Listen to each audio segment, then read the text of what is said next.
Cae la tarde y en un rincón de la ciudad, en un pequeño jardín, alguien cuenta una historia, reflexiona en voz baja o conversa, paseándose bajo los árboles. Es hora de volver a casa, bajar la velocidad y darle tiempo al tiempo. Christian Warnken nos abre la verja de su jardín para que respiremos aire puro y oxigenemos el espíritu. En Pauta, aquí comienza Desde el Jardín. Una presentación de Vida Cámara, empresa de seguros de salud y vida de la Cámara Chilena de la Construcción. Y en sus 100 años, Fundación Irarrázaval. Lo esencial de toda exploración será volver al propio jardín y ver las cosas por primera vez, decía el poeta T.S. Eliot. Queridos y queridas radiovidentes que nos están escuchando en Temuco, Antofagasta, Viña del Mar, Valparaíso, que nos ven a través de pauta.cl o nos escuchan a través de Spotify o en YouTube, son exactamente las 8:01 de la tarde, la hora en que yo abro la verja de mi jardín. Como ustedes saben, a esta hora me repliego en mi biblioteca, en mi caótica y desordenada biblioteca, pero por aquí anda dando vuelta mi fiel chucao, del cual aquí a mi espalda tengo un grabado enviado hace tiempo por un querido radiovidente. Y como ustedes saben, todos los lunes yo camino desde mi jardín hacia una pequeña escuela que está muy cerca de aquí, hacia el patio de la escuela. Comienzan a sentirse los sonidos de los niños, el sonido de la campana de la escuela tan entrañable. Y a la primera que me encuentro ahí, la primera de todas y siempre está ahí, es Gabriela Mistral, y me encanta escuchar su voz. Muchas de las cosas que hemos menester tienen espera, el niño no. Él está haciendo ahora mismo sus huesos, criando su sangre y ensayando sus sentidos.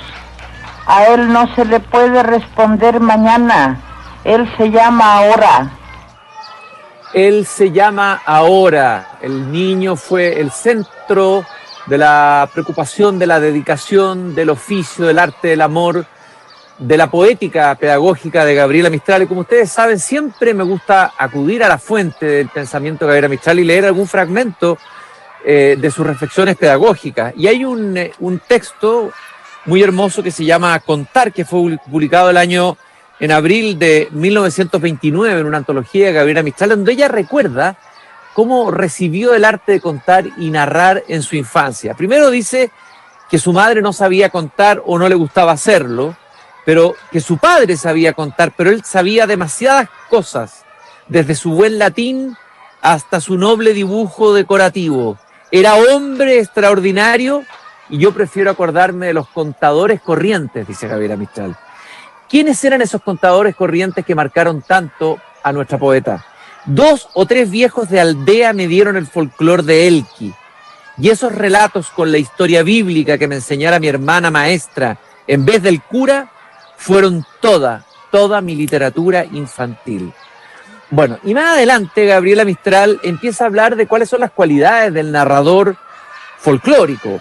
El narrador de folclor, dice ella, no usa del floridismo, no borda florituras pedantes ni florituras empalagosas, no fuerza con el adjetivo habilidoso el interés.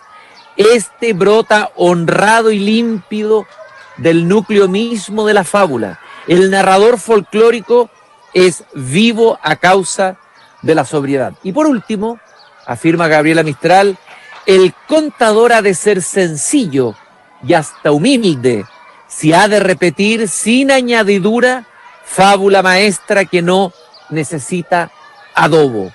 Deberá ser donoso, o sea, tener el don, surcado de gracia en la palabra, espejiante en el donaire, pues el niño es más sensible que Goethe o que Ronsard a la gracia, afirma Gabriela Mistral en este homenaje que ella siempre le hace a la palabra viva.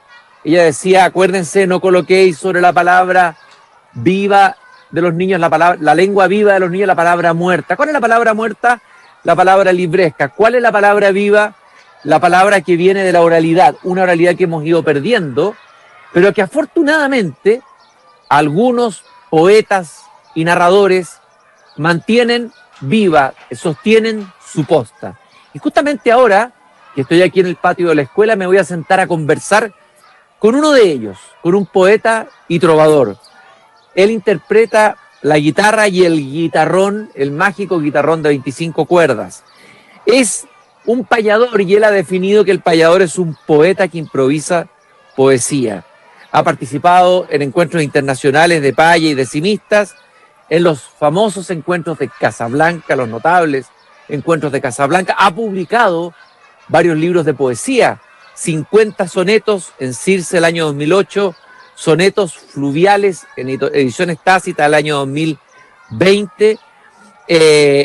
Bueno, en realidad es un payador que se ha interesado además en el tema educativo, ha sido invitado a muchas charlas a conversar sobre cómo llevar la palabra viva, el canto a los poetas, a los niños y la maravilla que puede producir en ellos esta palabra que los conecta de nuevo con nuestro ser más profundo, nuestro ser identitario más profundo. Él es Hugo González Hernández. Hugo, qué gusto de estar contigo aquí en el jardín en esta tarde de lunes. No, el placer, la alegría me pertenece. Un abrazo grande, Cristian, a ti y a las personas que nos escuchan, que nos ven. Qué bonito poder estar hablando en Santiago, dentro del frío, dentro de todo el aislamiento que nos ha producido también la pandemia, sobre algo tan hermoso y tan fundamental como es comunicarnos a través de, quizás, como decía Gabriela, la única creación verdaderamente nuestra, que es la palabra. Quizás todo lo demás es imitación, quizás todo lo demás no nos pertenece total y profundamente como el lenguaje. Entonces, que ese sea el núcleo que nos integra esta noche, para mí es un honor y una alegría, y estoy muy agradecido. Hugo, yo soy gran admirador de los payadores, de la tradición de la paya chilena. Le escuché una vez no sé si a un cubano, creo que fue, decir que él se sorprendía del milagro, de la riqueza, de la cantidad de payadores que había aquí en estos lares, ¿no? Entonces, la existencia de esta tradición de la paya, que además está siendo retomada por gente joven, por gente que a lo mejor no pertenecía a esa tradición originalmente, habla de que hay algo muy vivo ahí. Y me gustaría que me contaras por qué es tan viva la paya y por qué tiene tanto que ver con nosotros. Porque es espontánea. Y porque nos acerca más a la verdad, entre comillas. Bueno, yo también escribo libros y todo, pero lo que más me gusta hacer es improvisar poesía, porque uno, cuando dice la verdad, uno fluye nomás. Cuando uno tiene que mentir, uno tiene que pensar mucho lo que está diciendo, tiene que revisarlo, corregirlo, encuadrar un montón de cosas. En cambio, cuando uno está con su verdad, uno fluye nomás.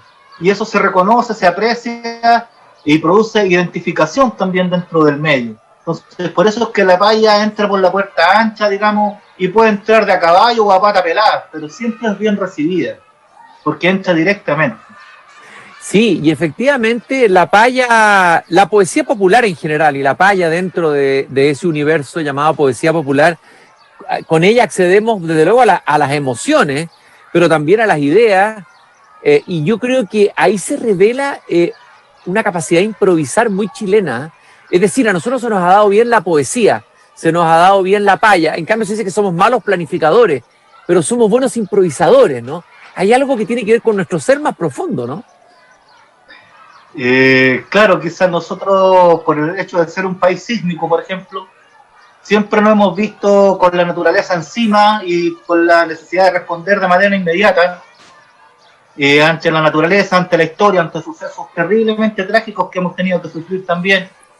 Y eso también nos ha marcado como una identidad, como una esencia propia, como una idiosincrasia, si se quiere, de fluir y tener la chispeza, si se quiere, para ser capaces de dar una respuesta en palabras ante una situación urgente. Y entre la urgencia está la actualidad, y entiendo que tú tienes una experticia en relatar, narrar en paya acontecimientos noticiosos, que es por lo demás algo que existió en Chile. La poesía popular fue una manera también de reírse del poder, fue una manera de sacar la voz, cuando el mundo popular tal vez no tenía una voz tan fuerte como ahora sí más la tiene. Me gustaría que me hablaras de esa experiencia tuya con eso y con esa tradición de narrar acontecimientos a través de paya. o de décimas. Sí, bueno, yo soy uno más, digamos, me interesa hacerlo lo mejor que puedo para ser digno de esta tradición y ser digno de mi pueblo, pero soy uno más de los poetas que se preocupan por lo que sucede y tratan de plasmarlo en sus décimas. En Chile los poetas populares siempre han sido perseguidos, pero siempre han cantado lo que ocurre. Bueno, nosotros, por ejemplo, conocemos, que se dio la cantata de la matanza de la escuela, que estamos hablando de la escuela de Santa María de Iquique, ¿no? Que lo conocimos principalmente por el trabajo de Luis Alvis y de Quilapayún. Pero eso se escribió como el año 60 y tanto, y la matanza se produjo en 1907. Ocurre que en 1907 los payadores ya en el norte ya cantaban eso, ya se conocía. Después, claro, se conoció masivamente porque hubo un sello discográfico y se grabó eso de alguna manera. Pero los poetas siempre estuvieron en las plazas públicas, en los caminos, en los campos, en las ciudades, cantando lo que pasaba. Y uno es uno más que se suma a ese compromiso con nuestro propio pueblo para decir lo que sucede, y de eso se trata, digamos. Tenemos que saber reírnos, tenemos que saber llorar y tenemos que saber pensar también, y el poeta ahí tiene una responsabilidad, digamos. Entiendo que estás en un proyecto, no sé si esto está terminado o iniciado, o es solo un proyecto, una historia de Chile en décimas con el historiador Gabriel Salazar. Me pareció interesante eso, me gustaría que me lo compartiera. Correcto, sí, eso sale impreso ahora, publicado por Loma, ahora a final de año. Vemos 5 payadores, está Cecilia Astorga, está Eduardo Peralta, mi hermano, querido trovador, Eduardo Peralta, está Moisés Chaparro, que es el presidente de la GENPOS, de la Asociación Chilena de Payadores, Leonel Sánchez de Rancagua, y Rodrigo Torres también, un payador hermano muy querido, y yo estoy, se quiere decir, como a cargo del equipo de poetas, soy como el coordinador editorial de las décimas, y estamos con la asesoría también informativa, si se quiere, de Gabriel Salazar, nuestro Premio Nacional de Historia, y hemos tratado de hacer un libro que cante, que enseñe, que diga, que ilustre, y que sea una manera distinta también de abordar nuestra historia, y también sobre materias que sean los típicos libros de historia que uno no la encuentra. O sea, uno lee a grandes historiadores, Encina, los que sean, digamos, y falta pueblo ahí, le falta pueblo a esas historias, le falta contar no solamente de los grandes personajes, ni los grandes fechas, ni las grandes historias, sino que qué pasó con el feriano, qué pasó con la historia de los conventillos, de los lustrabotas, de los serenos, por ejemplo, de gente que ha marcado camino también y ha sido fundamental en el desarrollo del llamado bajo pueblo, ¿no?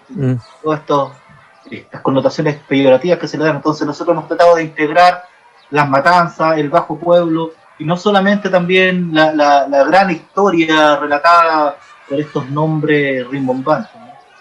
Oye, Hugo, hay que decir que hacer décima, crear décima, requiere oficio.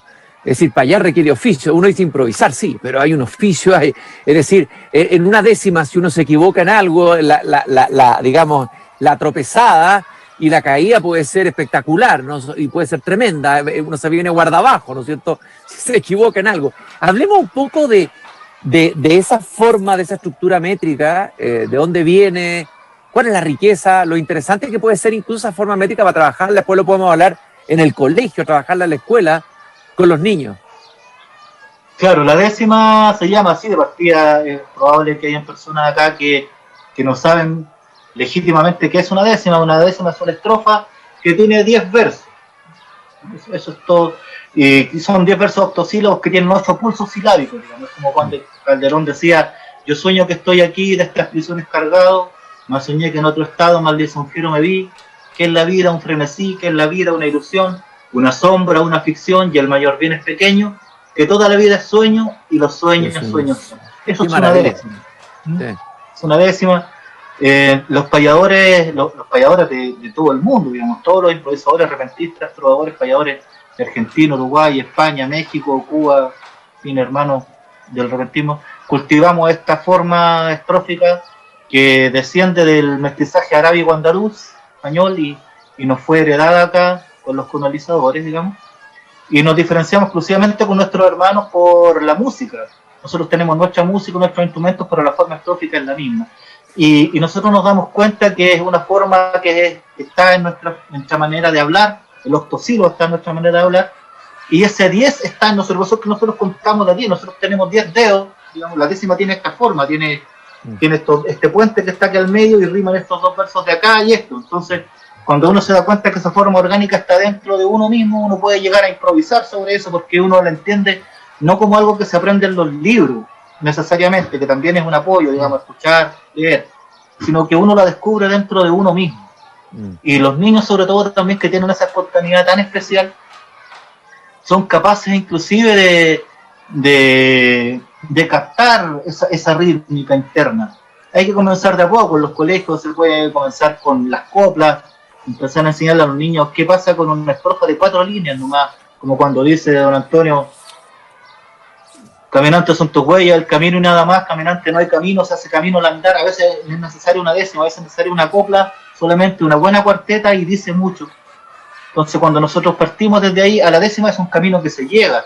Primero hay que tener los ladrillos constructores, que son los versos octosílabos, aprender a rimar, los tipos de rimas que existen, después hacer versos pareados, y se va sumando, y se llega en el tiempo a la décima, pero los niños captan muy bien con la llamada poesía popular porque entienden que es algo que les pertenece y los identifica. Tengo en mis manos un libro de un poeta y gran maestro y profesor, que yo sé que tú estuviste con él, lo admiramos los dos, el gran y querido Floridor Pérez. Tengo aquí su obra completamente incompleta, dedicada por él el año 2015. Guardo todos los libros. Yo también lo tengo dedicado. Ah, mira. Yo también lo tengo dedicado por él, el mismo. Qué bueno, qué bueno. Mira cómo se tocan ahí. Sincronía. Bueno, y él tiene, por ejemplo, una cueca larga del bosque nativo. Voy a contarte una historia dulce, sabrosa y amarga que te baile en la memoria al son de esta cueca larga. De norte a sur erguido, verde desfile, avanzaba el nativo bosque de Chile. Bosque de Chile sí, cual milenaria, vigía de mi raza va la araucaria, pero la moto CR le hizo la guerra. Así parte Floridor Pérez. Y me gustaría ya ir encarnando un poco esto que hemos hablado, y primero que me contaras tu experiencia o qué pudiste alcanzar a hacer con él, cuando lo conociste, y habláramos de la enseñanza de la poesía en el colegio, que desde tu experiencia como payador, como poeta, tú has hecho charlas, todo esto, ¿qué nos gustaría compartir con nosotros? Y con profesores que probablemente nos están escuchando y que escuchan esto en forma de podcast muchas veces. Sí, bueno, con Floridor he tenido la alegría de compartir en algunas encuentros, tuve la alegría de que en paz descanse, pero también no está muerto en realidad Floridor. En algunos congresos literarios, simposios, todos estos nombres rimbombantes, lo que le gusta poner a la academia. Charlas, yo le llamo charlas con los amigos, encuentros. Y bueno, cantamos juntos también en el Mesón Nerudiano, en Valparaíso. Y una de las dinámicas que se nos ocurrió hacer un par de veces, algunas 3-4 veces, pero fue muy bonito, que era, Floridor leía un poema de sus libros, y resulta que algunas de las personas que presenciaban la lectura levantaban la mano para dar una opinión sobre lo que Floridor había leído. Y yo entonces tomaba el guitarrón o la guitarra, lo que tenía a mano ahí, e improvisaba una décima sobre esa opinión que se daba y sobre el poema, tomando ciertas frases de cada uno, digamos. Entonces hacíamos una lectura conjunta del poema, ¿te fijas? Y la hacíamos entre todos. Entonces es muy bonito eso cuando las personas se dan cuenta que la poesía no es algo que ellos no pueden entender y que se les está hablando desde un podio, sino que se dan cuenta que ellos pueden participar, comprenderla, incorporar sus propias palabras también, hacer preguntas y que el poeta las responda en verso, por ejemplo. Entonces, en el momento en que la poesía genera un diálogo directo, no es solamente unidireccional, sino que es una retroalimentación recíproca, la poesía logra florecer, digamos, ser luz para todos, y de eso se trata, digamos. Oye, ahí en todo lo que tú estás contando, que es muy, muy interesante, de alguna manera encarna la utopía que parecía una locura dicha por un poeta maldito del siglo XIX en Francia, de origen uruguayo. Lo Tremont, el autor de Los Cantos de Maldoror, que dijo: algún día la poesía será escrita por todos. Un poco vamos en esa línea, ¿no? Algún día la poesía será dicha por todos. Claro, y es como dice Nicanor también en su manifiesto, San de Casila, uno dice, la poesía alcanza para todos. O sea, La poesía no es una cosa que está como perdida no sé a dónde, tiene que ver con nuestra manera de vivir diariamente y cada vez es más necesaria también, porque la cultura que existe es muy fuerte. Entonces, en ese aspecto, los payadores, los trovadores, los poetas tenemos una responsabilidad ante la palabra, ante nosotros mismos como sociedad. Bueno, estamos conversando, estamos palabreando aquí con Hugo González Hernández. ¿Me escuchas bien, Hugo? ¿Me escuchas bien? Sí, te escucho, Cristian, todo bien. San Carlos Ñuble, poeta, trovador, ese es su origen, una tierra profunda, Ñuble. Me imagino que zona rica en poesía y trovadores y payadores. Interpreta guitarra y guitarrón. Y me gustaría preguntarte, Hugo, ¿cuál sería para ti la mejor manera de enseñar la poesía? La poesía se ha enseñado mal, desde mi punto de vista. Han habido excepciones, pero siendo un país de Chile de tanta riqueza poética, de poetas tan extraordinarios, tú citaste algunos, con esta tradición viva de la paya, ¿cómo debe uno, como profesor, como sistema educativo, apiarnos en la poesía, entrar en la poesía, incorporar, invitar a nuestros jóvenes? ¿Cuál sería cuáles son tus intuiciones o tus vislumbres sobre esto? Claro, en realidad, Cristian, yo lo que me atrevo a dar es una opinión, ¿no? Esto yo no tengo de alguna manera una visión teórica autorizada de cómo tendría que ser. Lo que puedo hablar es desde mi experiencia y hay dos campos, digamos, uno el campo de la lectura y otro el campo de la creatividad.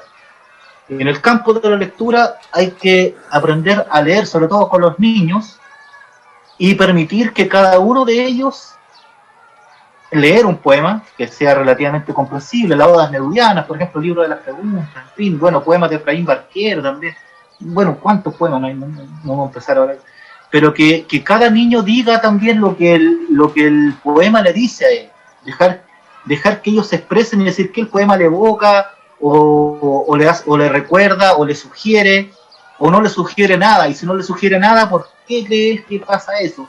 Y conversar, y que hay de alguna manera una mayéutica ahí, preguntarle harto a los niños. Entonces, esa es una manera de comenzar con poemas simples y que ojalá los poemas canten, porque la poesía, bueno, desde los griegos, siempre de ahí viene la lírica, ¿no? Que se haya concebido como un canto. Entonces, el sonido es muy importante. Para el niño juega. El concepto antiguo de los griegos del arte era el juego. Entonces, el poema tiene que ser capaz de jugar con niños. Y lo otro ya es la creatividad. Entonces, la creatividad se trabaja explicando cosas súper simples, no la poesía, sino que el poema, llevándolo a algo concreto, así como decimos cuadro, decimos escultura, decimos poema, no la poesía como algo abstracto. Entonces, explicarles que la poesía significa asociar conceptos, buscar mezcolanzas de las cosas, buscar semejanzas. Entonces, un sol puede ser una pelota puede ser un corazón puede ser un volcán vibrando, y todo está relacionado, y todo puede ser metáfora de todo, y abrirle la mente lo que más se puede a los niños, y vamos para allá, juntos. ¿Te fijas?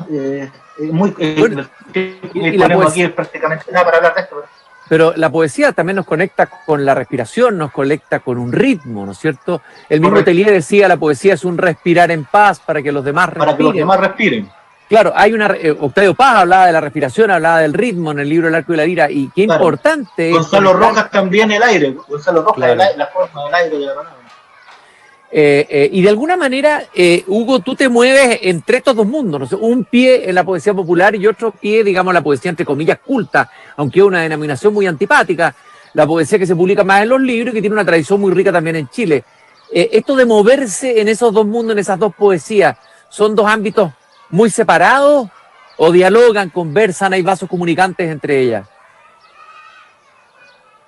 Claro, absolutamente. No sé, las manzanas crecen en los árboles y las sandías en el suelo y son igual de ricas las dos. O sea, y son frutas también. No sé, esto de esas clasificaciones, a veces Cristian, no sé a quién le sirven tampoco. ¿Me entiendes? Esta palabra popular también está tan manoseada, porque no sé, Sí. El bailongo es popular, la UDI es popular, la cuarta es popular, Sí. y yo también soy popular. Entonces, Sí, es verdad. Ya no es nada la palabra al final. ya, claro, eso está tan manoseado, ¿no? Mira, una vez me tocó hablar con estos conceptos, con mi querido amigo que ya hace tiempo que no podemos hablar, que está en Iowa hace mucho años, que es mi gran poeta querido Oscar Hahn. Estábamos en un simposio de la Católica, entonces me dice, mira tú que cultivas también la poesía medida y rimada, Hugo, y aquí hablan tanto del poema libre y el verso libre y el verso libre. Y me decía, Oscar, ¿de qué crees tú, Hugo, que tendría que ser libre la poesía? O sea, si la poesía no es esclava de nada, la poesía es la libertad en sí misma. Y bueno, existe, y inclusive el llamado verso libre también tiene su cadencia interna, tiene su forma, tiene su musicalidad, como tú lo decías. El mismo Jorge Telier, tú lo lees, no tiene métricas estrictas ni nada, pero ves un ritmo ahí, ves una cadencia que va completamente con el sentido de lo que se está diciendo, y eso es música. Oye, Hugo, te quería justamente hablar de la música. Me gustaría que a lo mejor pudiéramos traer aquí, mostrar, no sé si tu guitarrón, tu guitarra, y a lo mejor hacer en vivo, traer a presencia esta palabra viva, la palabra de la paya, la décima. Y primero preguntarte, ¿te ha tocado experiencia con niños de llevar el guitarrón, llevar la paya y ver qué pasa ahí cuando nuestros niños chilenos escuchan esta palabra, esta palabra llena de historia y llena de tradición? Bueno, nosotros quedamos tan asombrados como ellos porque muchos no han escuchado el guitarrón nunca. Bueno, hay adultos que no han escuchado el guitarrón nunca. Y cuando ven que el poeta está improvisando, los nombra a ellos, y nombra que está en su colegio, los saluda, y ellos quedan asombrados porque se dan cuenta que algo que están haciendo ahí y que les pertenece también y que está hablando de ellos mismos. Entonces, era lo que comentábamos antes, Cristian. Los niños, las personas en general, digamos, se sienten encantadas, de alguna manera atraídas, el término que tú quieras usar, enamoradas inclusive, cuando ven que el arte que sea, los identifica de alguna manera, los hace ser partícipes de eso. No lo ven como algo lejano, que le pertenece como una determinada elite culta, si quieres tú, sino que es un patrimonio colectivo. Y esa es la responsabilidad del artista, digamos, hacer que su trabajo sea un patrimonio colectivo. Claro, y de alguna manera cuando tú les traes esto, les estás devolviendo algo que es propio. Y entonces ahí hay algo muy bonito, digamos. Algo que se había olvidado, pero que al recordar uno se conecta con identidad más profunda, con los sustratos más inconscientes, incluso de lo que somos como pueblo, de lo que somos como país, de lo que somos como cultura. Entonces, ¿qué vamos a tocar? ¿Qué cuerda vamos a tocar? Claro, mira, puedo improvisar una décima. Ah, genial. Claro. ¿Tú me puedes dar unos pies forzados o una idea sobre lo que te gustaría que improvisara? Claro, sobre el jardín, sobre este jardín de invierno.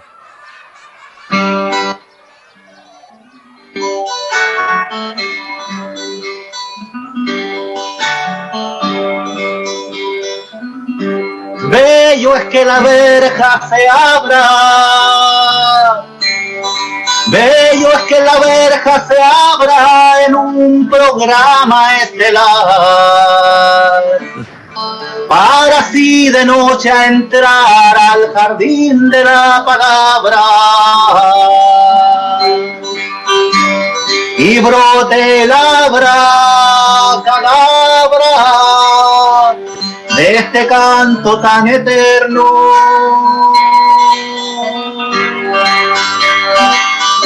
Es la dicha que discierno cuando aquí comparto el pan. Me siento feliz, Cristian, en este jardín de invierno. Extraordinario, vamos a dejarlo grabado, va a ser un recuerdo memorable de tu paseo por el jardín, estimado Hugo González Hernández, poeta, trovador, ha publicado varios libros de poesía, practica este arte tradicional de la paya, de la décima, y nos ha visitado en el jardín para compartir con nosotros este patrimonio vivo que tiene que ver con nuestra alma, ¿no? Que es la poesía popular. Querido Hugo, muchas gracias por esta visita y espero que te hayas sentido cómodo en este jardín de invierno. Un abrazo y muchas gracias, Cristian. Estamos contentos. Buenas noches. Un gran abrazo. Y ahí suena ya la campana que nos dice que tenemos que cerrar el patio de la escuela, volver al jardín y cerrar la verja de mi jardín. Mañana a las 8 de la noche en punto, nuevamente aquí en Pauta y a través de YouTube y de Spotify volvemos a abrir la verja de este pequeño jardín de invierno. Hasta mañana. Un gusto, Hugo. Un gusto, Cristian. Gracias.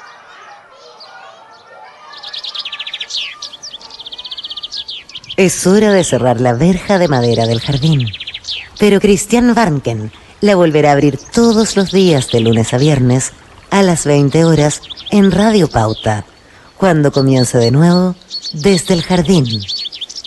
Una presentación de Vida Cámara, empresa de seguros de salud y vida de la Cámara Chilena de la Construcción, y en sus 100 años, Fundación Irarrázaval.